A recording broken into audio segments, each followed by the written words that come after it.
the water rises up from the water table to create this island in the middle, which perhaps is why it's given the name the Osireion. We have much later evidence of activity here. Behind one of the most beautiful painted temples in Egypt, there is a hole in the desert, and standing in that hole, in water that never moves, are blocks of rose granite, the size of shipping containers. The temple above ground belongs to Seti I, limestone, color, some of the finest relief carving ancient Egypt ever produced. The structure in the hole looks nothing like it. No paint, no carving on the great stones, just bare monoliths stacked into a roofless hall, sitting roughly 15 meters below the level of the desert around it. And here is the first thing you need to know, because it changes everything that follows. The builders did not end up that deep by accident. They cut down through the earth until they reached groundwater, and then they built there, on purpose. The water was not a problem they failed to solve. The water was the point. This is the Osirion of Abydos, and when archaeologists finally uncovered it, two of the greatest excavators of their generation looked at the same stones and dated them 1,000 years apart.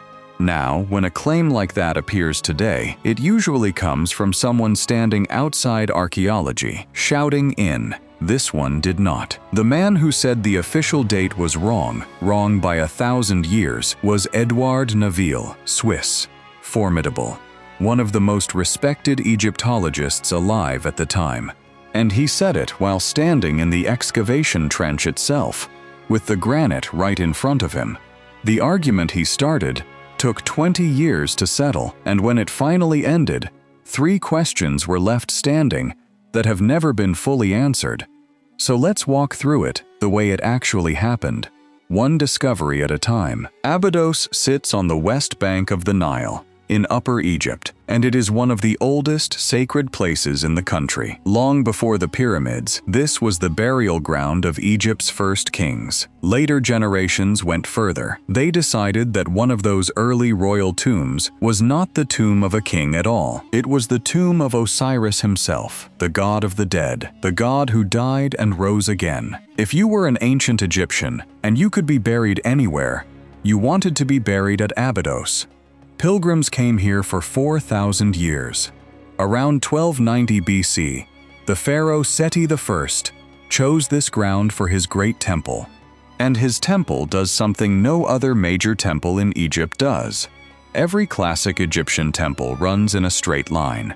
Gate, courtyard, hall, sanctuary, one axis, front to back. Seti's temple starts that way.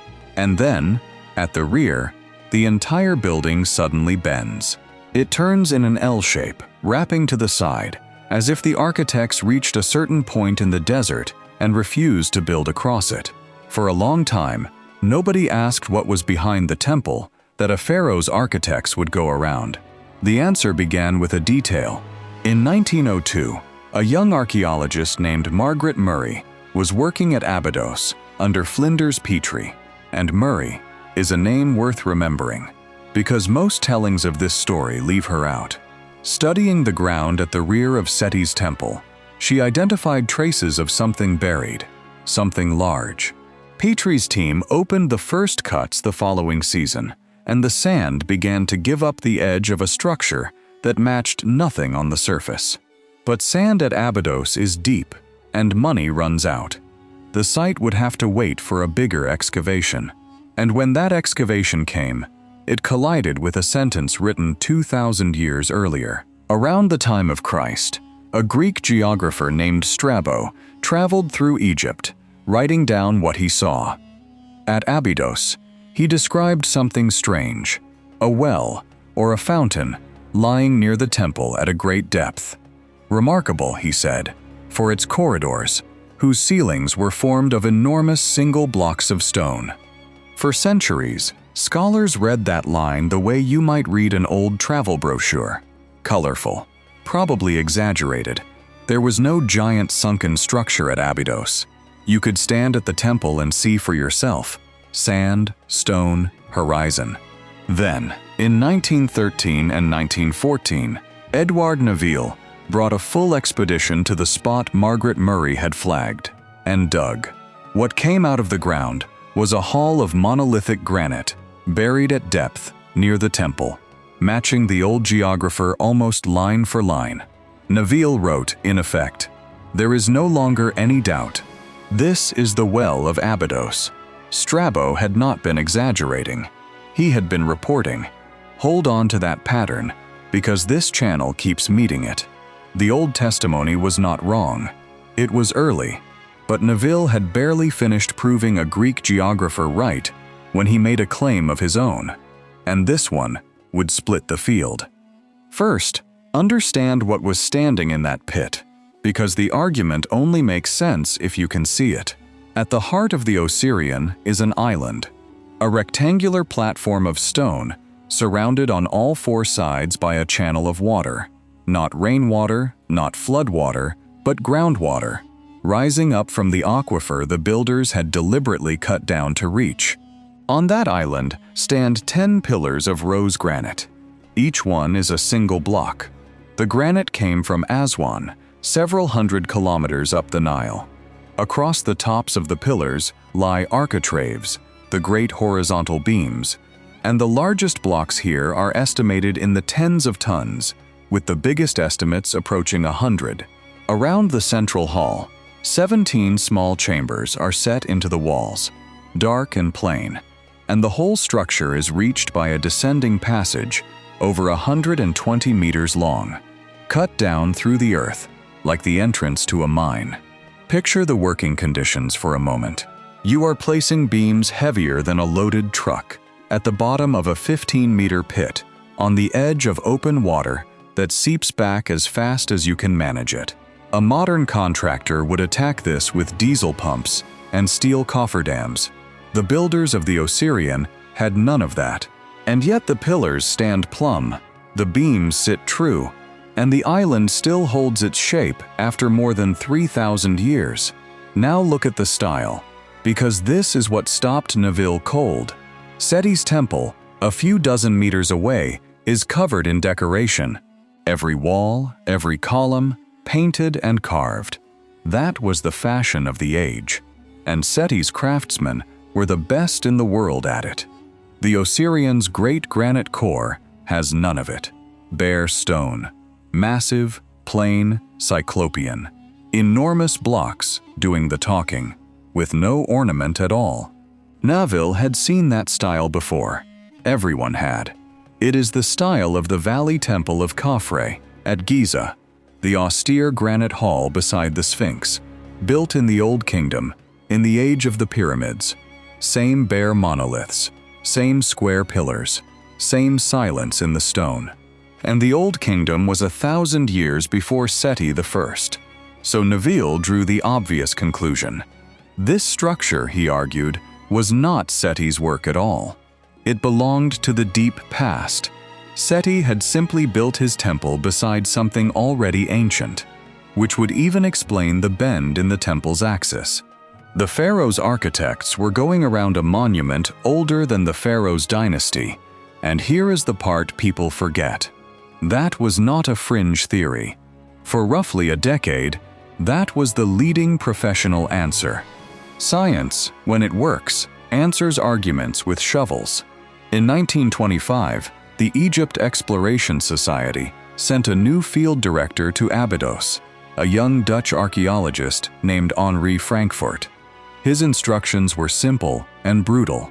Re-excavate the entire Osirion, top to bottom, and record everything, every layer of soil, every construction surface, every mark on every stone.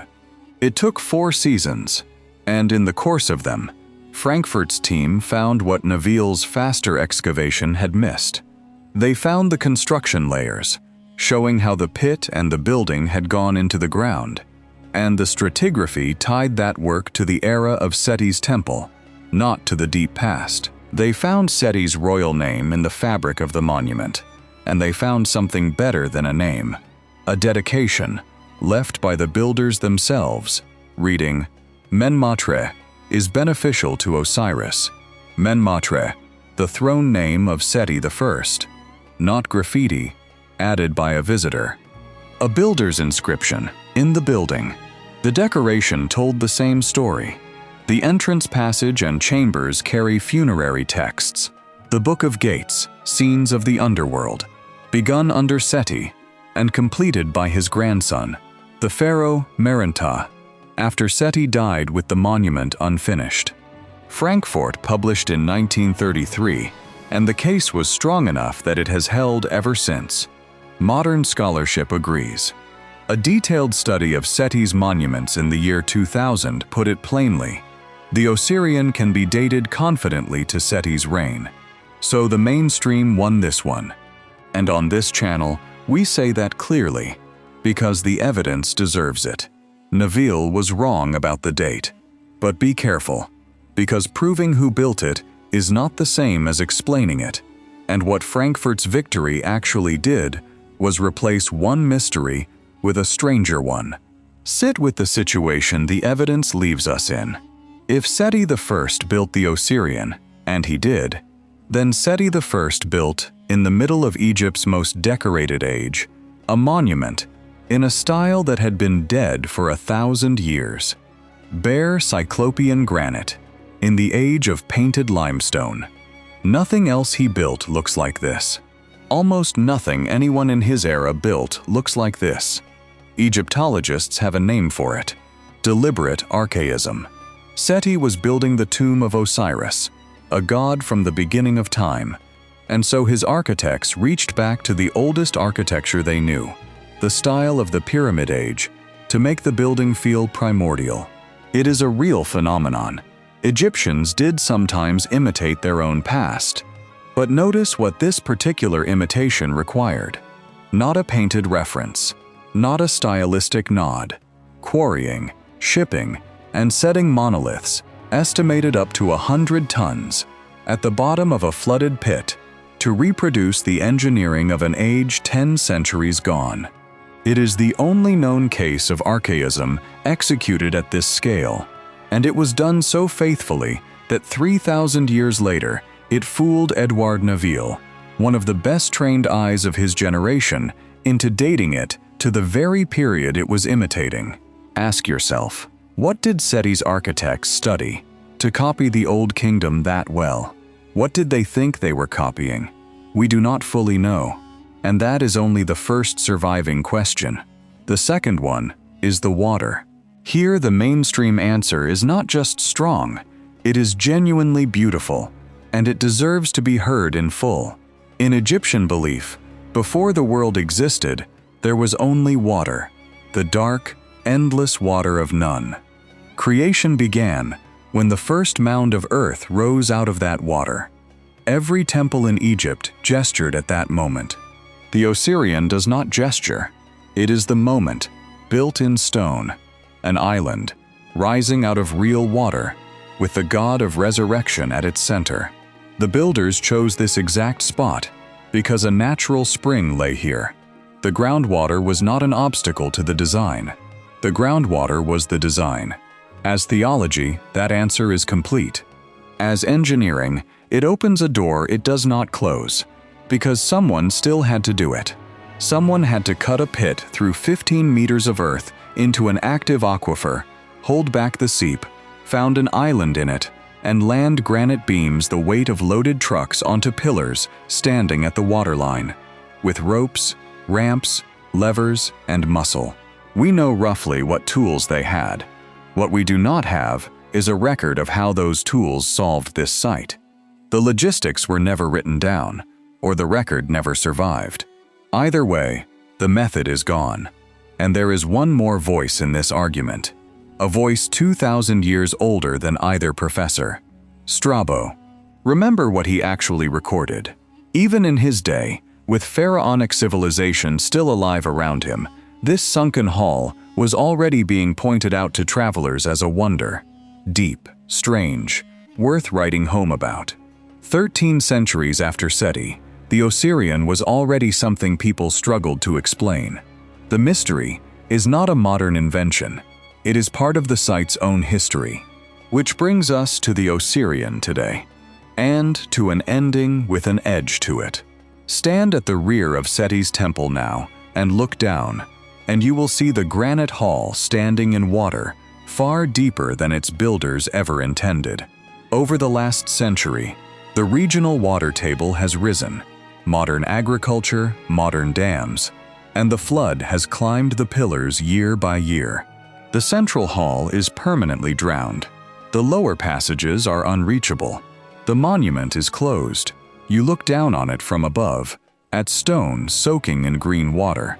Think about what that means. The Osirion was built to touch the waters of creation, controlled, sacred, held at the level the architects chose.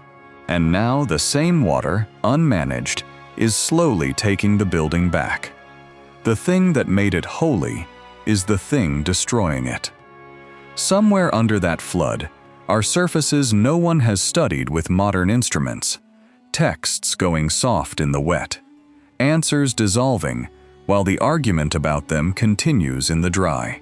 So let's be honest about where the evidence leaves us, because that is the promise of this channel.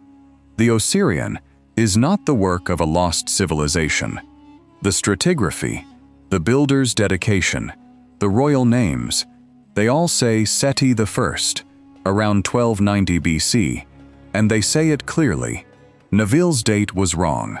But what the evidence proves is, in its own way, stranger than what it disproves. It proves that Egypt could look 1,000 years into its own past and rebuild that past so precisely, in 100-ton class granite, at the bottom of a flooded pit, that the imitation defeated the 20th century's best experts for 20 years. Seti's builders were reaching backward for something older than themselves.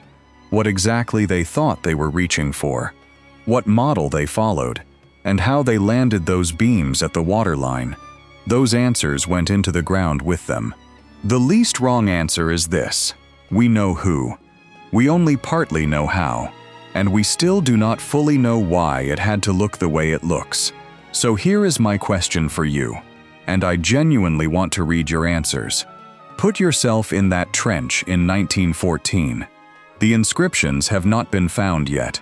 All you have in front of you is bare, colossal granite that looks exactly like the Pyramid Age, standing next to a temple 1,000 years younger. Which professor do you believe? Naville, or the excavator who has not arrived yet?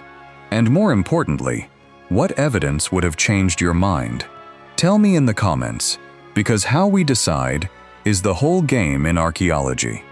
And if this kind of history is what keeps you up at night, subscribe and turn on the bell, because the next site we descend into makes the Osirion's granite look small.